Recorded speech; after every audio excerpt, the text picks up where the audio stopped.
So now let's dive in a little bit deeper into our circles, okay? We're going to start off on this left-hand side. Connect all the points on the circle to the center of the circle. So I've got my center here, and I've got all of my different points.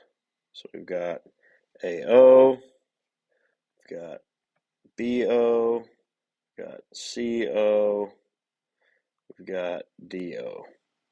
And it does ask us, how is the segment AC different from segment OD? So segment AC, we can see, goes all the way across, whereas OD is only a partial segment. So how they're different, AC goes all the way across, which makes it the diameter, which should be something that we recall from previously. Okay, AC, we'll draw it down here, is going to go all the way across. That's going to be a chord. What is a chord? We're going to talk about what a chord is here in a second.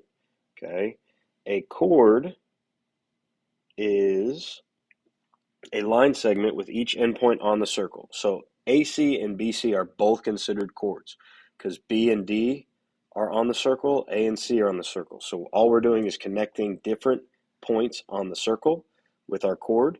Line segment AC is also considered to be a diameter, and the way we define further a diameter is a chord that passes through the center of the circle. As we can see, AC passes through point O. So that does make it a diameter. Okay. Looking further, ask why is BD not considered a diameter? And that is because it does not go through the center, which we can see is point O. How does the length of the diameter of a circle relate to the length of the radius? Okay, we should remember that. If we don't, that's okay. We're going to recall it here. The length of the diameter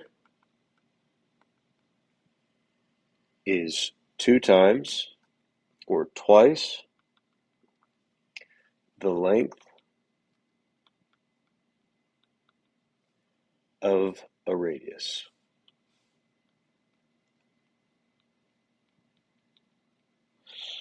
Then are all radii of the same circle or of congruent circles always, sometimes, or never congruent? The answer there is all radii of the same circle or congruent circle is going to always be congruent based on our definition of radii from previous. And then what is the longest chord in the circle? The longest chord in the circle is going to be our diameter. That's going to be the one that goes the furthest because it does go through the center. Anytime you go off of that, you're going to be a little bit smaller. Think about the equator going around the globe. It goes through the center of the globe. So it is the longest line of latitude. So something to pay attention to there to help you out. Latitude, you can kind of think about it as a three-dimensional chord. I know that that can be tricky, so I'll try not to go too deep into that metaphor, but something to think about there. And then over on the right-hand side, we do have some further examples. So here it asks us to name a radius. Our radius in this example is going to go from the center to the edge, so we'll call OR a radius.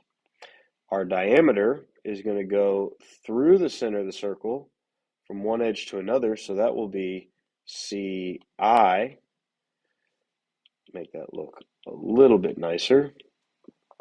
CI.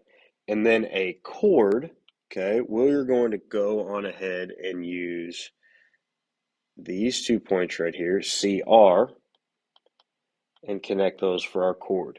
And as long as we stop at those points, we can name that a chord. We will talk about what happens when we go through those points a little bit later.